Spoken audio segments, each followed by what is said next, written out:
Hello and welcome to HITC Sport. Okay lads, I know it's late. Bringing out a best of 2018 in mid-January. Christ above, I might as well stick up the Christmas tree while I'm at it. But I finally got around to doing it, alright? 40 most stupid football moments of 2018. Tell me if I've missed any. I probably have. January. Needless changes have become commonplace in football. Like dragging a club kicking and screaming from their home into a soulless goldfish bowl. But what is this? Leeds United brought out a new badge last January, which was met with widespread condemnation from the fans. Like, what was wrong with the old badge? This just looks like it was scribbled up by someone working at Konami in 1994. Now this is just tragic in itself. A 20-something-year-old man refusing a high five from his boss to break into a dance move designed for children. It gets worse though.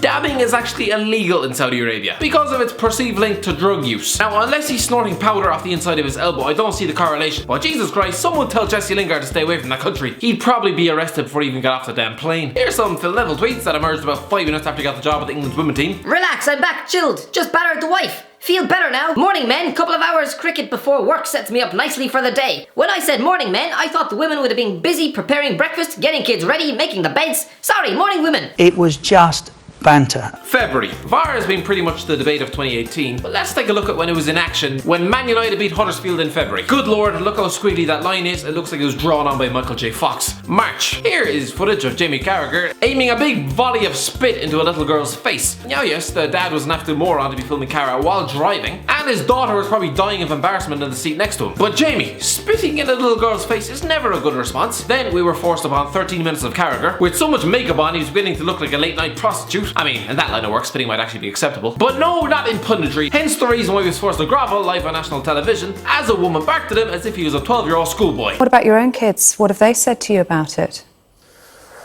Well, In March, the entire Greek Super League was suspended after PAOK Salonika's president invaded the pitch against AEK Athens with a gun in his back pocket. Now, if this was in America, you'd probably have Donald Trump wondering why the players weren't armed with handguns down their f***ing socks. April. Back in April, Twitter went into meltdown when some kid didn't take kindly to Ryan Sessegnon having a girlfriend. Nice of Sessegnon to bring that rescued beached whale to the award ceremony.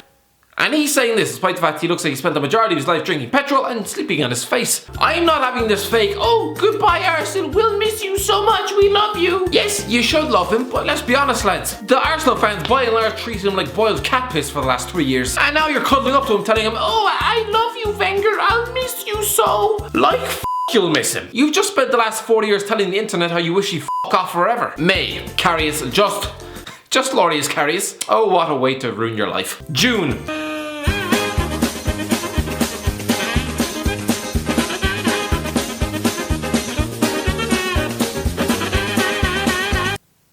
Oh Christ above Neymar, just get the f*** up. I think this might just be the worst year of Julian Lopetegui's life. After trying to be a sneaky fish by taking the Real Madrid job behind everyone's backs and sort of still expecting everyone to just be cool with it, they weren't, he was immediately fired. He then managed to f*** up at Madrid, getting sacked by them in October. Good God, as far as career suicides go, that's right up there with Logan f***ing Paul. July. It's coming home, it's coming home, it's coming, football's coming home, it's coming home.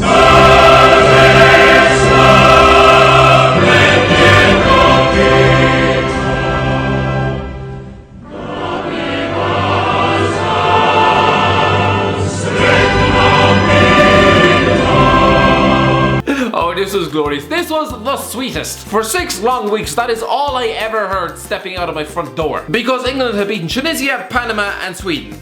That is it. Suddenly a squad featuring Eric Dyer and Ashley Young was going to somehow win the World Cup. Lads, the day Danny Welbeck gets his hands on a World Cup medal is the day I give up on life. Egypt footballer Abu Trika slams Israeli man for taking pic with him. It's not often you end up slamming a lad who dares to take a selfie with you. But yeah, Egyptian footballer Muhammad Abu Trika has done exactly that. After finding out that he'd just taken a photo with, shock horror, an Israeli man. I apologize for this photograph. We will never recognize the Zionist entity of killers and occupation. The Palestinian cause is the main cause of the Arab and Islamic people. For Christ's sake lad, it was only a selfie. Croatia's Dejan Lovren. I am one of the best defenders in the world. Dejan, the only way you are one of the best defenders in the world is if a deadly virus wiped out 70% of the world's centre backs. Remember all those stories that came out this summer? How Kylian Mbappe was apparently on his way from PSG because he was being bullied in the dressing room by a jealous Neymar. Sounds like a dodgy plotline from something like 90210. But lads, the supposed journalists who probably scribble that down on the back of their Chuck E. Cheese menu, does it look like the two are bullying each other? His beard is just slightly darker, I think. You just have to... Yeah, look! It's fantastic. You drag this poor boy onto your show. Make him look like he's about to squeeze out a shit on the couch. Come on, Danny boy, where's your dignity, lad? I cannot believe you're single. Yeah. Danny, come on, behave. I am still single, yes. Wonder why? And looking for love. I am. You're going to be Very inundated. much. You're going to be absolutely inundated. Fingers you crossed. do realise? Christ above, this just sounds like an awkward dinner with his grandmother. Where are you going to watch it though? You can't watch it in the pub or anything. You'll get mobbed. People will be going, how can he be there and be there? You know, I think he'll be okay. August. Can 2019 please be the year we stop trying to make Usain Bolt happen? I mean, we get it, right? He can run really fast. Great. Then stick to that. Because honest to God, you have the touch of a paraplegic rhinoceros. We know full well the clubs are only offering him a contract to sell a shite load of shirts, to gain a bit of attention on Instagram, before dumping him in the nether regions of the reserves. Can you imagine any other 32-year-old man who has never kicked a ball in professional football before declaring that he now suddenly wants to make a career out of it? He'd be laughed out of the first club he applied to. West Ham forced to apologise for data breach of fan email addresses. Oh, West Ham, can't you go 5 minutes without embarrassing yourselves? September. Douglas Costa is a fine player. Turns out he's actually a pretty horrendous human being. He was banned for 4 games after chucking a big heap of phlegm into an opponent's face during a game against Sassuolo, where Juventus were seeing out the game 2-1. It was nearly over and then he decides to spit. Absolutely disgusting. In May, Gareth Bale scored arguably the greatest goal in Champions League final history. And yet it doesn't even make the shortlist for UEFA's goal of the season. Even Bale, the usually polite choir boy, who looks like he'd rather chew on a wasp than dare to criticise anybody on planet Earth, said, I don't know who is on the panel because they want to be sacked. I mean, he's not wrong. Alrighty. Crying because you got a red card. Imagine if he got sentenced to prison. October. So how many people had ever heard the name Marco Agnani before October? Not many. I mean, we all know him now though. When Ross Barkley scored a last-minute equaliser against Man United, barreling down the touchline, he go to Mourinho not once, but twice. For Christ's sake, you swear Mourinho a punch his firstborn in the face. Now I know Steve Bruce looks like a man who'd always appreciate a snack, but launching his lunch at him midway through a football game, I think that was made him think, yeah, I need to leave Aston Villa. But lads, who brings a cabbage to a football game? Did he just shovel it off his dinner plate as he left the door just to have something to lob at the gaffer's head? Maybe it came from a place of love, just trying to help Bruce with his diet by reminding him to tuck into his greens every now and then. Because on the face of it, you wouldn't be surprised if his daily diet consists of pizzas, croissants and melted Kit Kats. Jermaine Pennant's been in the news this year. Despite his relevance having been flushed down the toilet many years ago, he's been giving interviews left, right and centre, including one on Jeremy Kyle, a platform usually reserved for problems such as this. In the end, he essentially dragged his poor girlfriend onto the show, probably as a cheap night out, with the presenter practically salivating at the mouth to finally meet someone who didn't look like the product of 7 decades of inbred mating. Or in other words, just someone from Blackpool. She loves you, man. It's a pleasure. Real pleasure to meet you, right? By the time Kyle was done, his tongue was firmly wedged so far up Pennant's arse, it probably needed to be removed with a set of tweezers after the show. Here's a bunch of Bayern Munich players out on Halloween. Now on the face of it, it's a fairly innocuous night. V for Vendetta, your man from that god-awful Saw franchise. Alright. Who dresses the Arab bomber? Bayern Munich player Rafinha apologised for Halloween costume. Can't we just have one Halloween without a footballer up? Elsewhere on Halloween, Neil Lennon was lying on the ground looking as though he'd just been taken out by a goddamn sniper. No, instead he was hit by a coin. Now obviously you can't throw stuff at football games. I am in no way condoning this. The fan was obviously an idiot, but what did he think was going to happen? You're a football manager. You can't just turn around to 5,000 angry men and laugh in their faces without expecting anyone to react. November. Remember this? I'm sorry, but whoever's been paid to design these statues, are they creating them in the goddamn dark or something? Has this fella ever laid eyes on Salah? Because the last I checked, his head was not twice the size of his body. Remember that Irish club Ballybrack FC trying to get out of a league game so they faked their own player's death? Condolences to everyone at Ballybrack FC on the tragic passing of their player making his way home from training on Thursday night. All at Rush Athletic express our deepest sympathies.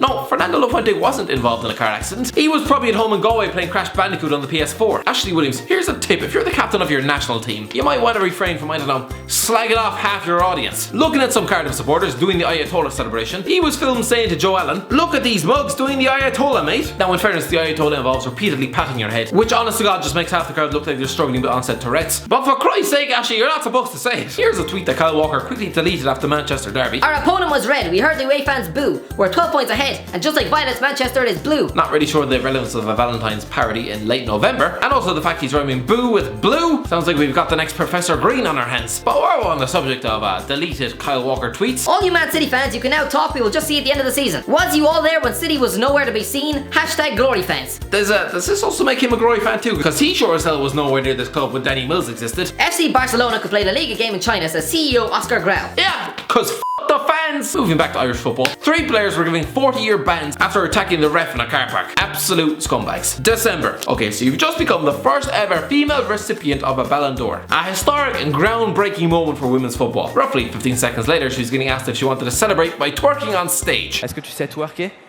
Non. Can I just ask why Martin Solveig was involved in this in any way? This guy is a 42-year-old DJ who honestly looks like a paedophile on day release. Who thought this was a good idea to let this fella up on stage, let alone talk to a woman? Well, here's Jamie Robson. Like, there's backing up.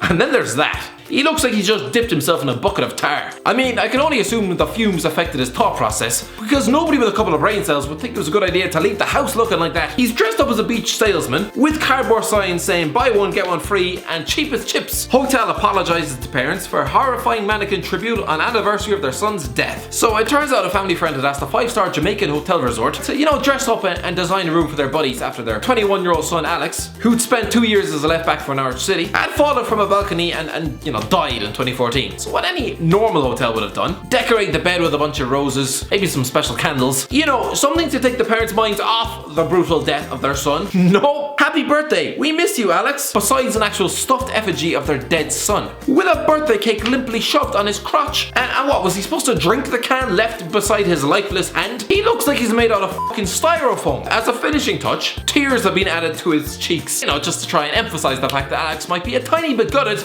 to being relegated from a human body to now a bunch of towels stuffed in a shirt. Now, Barcelona thinking about a game in China shows a complete lack of empathy for their fans, you know, that pay the wages. I mean, I doubt many Catalans will be up to catching a 23-hour return flight to watch them play against Deportivo La Coruña in Southeast Asia. But also, think of the Boca Juniors and River Plate fans, who were dragged to Madrid for the biggest game of their season. The game was postponed twice after crowd trouble, but was the only answer really to drag everyone across the goddamn continent? Ole Gunnar Solskjaer has had a great start at United. I mean, so did Roberto Di Matteo, but that's besides the point. What I'm criticising is the small-time mentality of Mould, who have effectively loaned out their manager for 6 months. I don't care if Man United is a bigger club. I don't care if it's the club of his dreams. That's all the more reason why you say no. You really think that Ole Gunnar is going to be excited to move back to managing a tin shed stadium? After 6 months at Old Trafford, that fellow will probably be on fucking suicide watch. Would you loan your wife out for 6 months as the first man who asked? Oh yeah, off you go. Enjoy getting sticked by the new fella. I'll just go toss myself senseless in the cupboard under the stairs. All the best. See you afterwards. No, if I was a Mold fan, I would be furious.